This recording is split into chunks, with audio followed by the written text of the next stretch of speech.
Studying the council so much over this past year, watching all of their meetings, has made many of us feel like we're the councillor equivalent of David Attenborough. We've been observing them for 9 months in their natural habitat, with their strange customs and brightly coloured plumage, and seemingly pointless political posturing, which we still have no idea why they are doing most of the time. But one thing that has jumped out to us is the amount of time and effort many of the councillors put in over and above just going to the council meetings. For example, Councillor Goss is well known for going around Colchester litter picking regularly and cleaning graffiti off the walls. And just this past week I noticed on my Twitter feed that Councillor Nissen has been going out in all conditions, and she's been doing a survey to see how she can help her local residents more. Councillors Laws and Naylor have been pounding the pavements, pushing leaflets through people's doors to raise awareness of the Pylon plight we all face here in East Anglia, as well as organising a public meeting where we could go and discuss what action we can take to put a stop to it. I think the important thing here to recognise tonight is that there is complete unity in every tier of government that I can see around us. And now we're seeing some great work being done by Sir Bernard in rallying the members of Parliament now to get their foot in the door of the government decision makers. The Pylon plight of East Anglia is something the whole nation needs to get involved with, because if it happens here,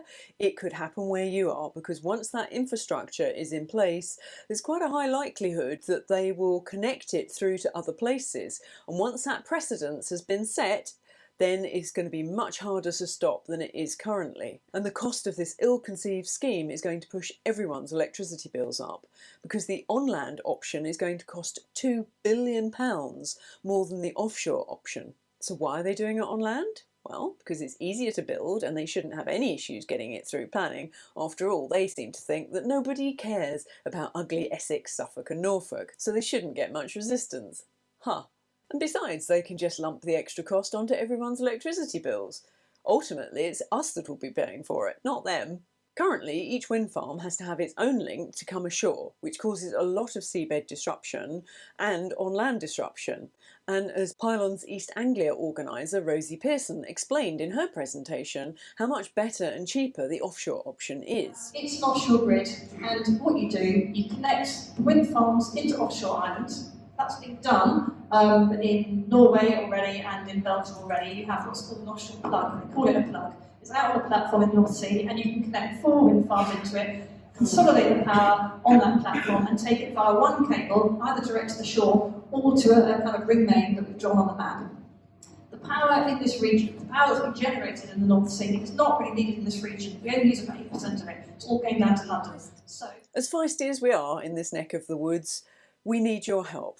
27,000 local people is not enough. We need you all to help us, no matter where you are in the UK. Just imagine how powerful it would be if every town, city and street in the UK had a poster up about stopping these pylons and going for the offshore option, so that nobody from either National Grid or the government could go anywhere in the UK without seeing one of these posters, especially if you live in London.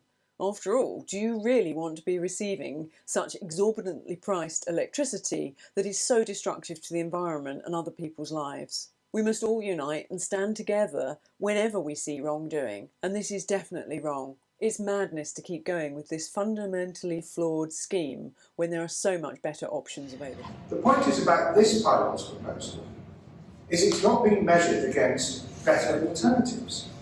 And all we've been asking for 2 years is for the government and National Grid and Ofgem to make, and the planning system, to make sure that viable alternatives have been properly considered. It's also very concerning that as interest rates and the raw material costs are going up, there's less interest and investment into things like wind farms, in part also because of the difficulties with recycling and disposing of them after their 25 years are up. So we could well end up with the ghastly scenario of having all this infrastructure built and then find there aren't many wind farms to actually connect it to. We're watching the strugglings of an industry that's gone down the wrong route, trying to justify an irrational solution by breaking it into small parts. What we're asking for is we're wanting a proper plan that takes the overview. It's not just Norwich to Tilbury, it's wind farms to Tilbury. Society's biggest problem isn't the fact that governments and corporations try and do things that are wrong, it's the fact we let them.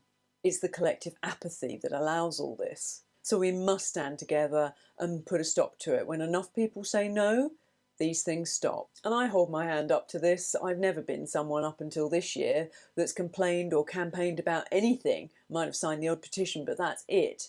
But we must make the time to make sure things like this don't go ahead. We must all play our part now. We cannot leave it like this for future generations. So what can you easily do? Well, spread the word, share this video, tell people.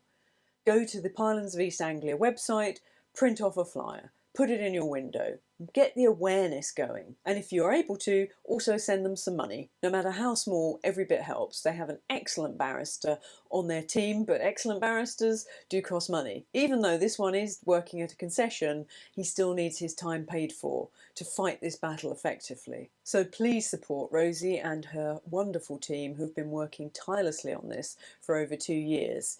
And however much time you think they are putting in, times it by about 10 and you might get close. We're in good hands. These people are going to represent your views and our concerns really, really well.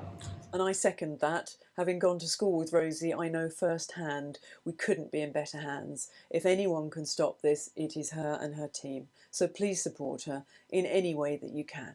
Thank you.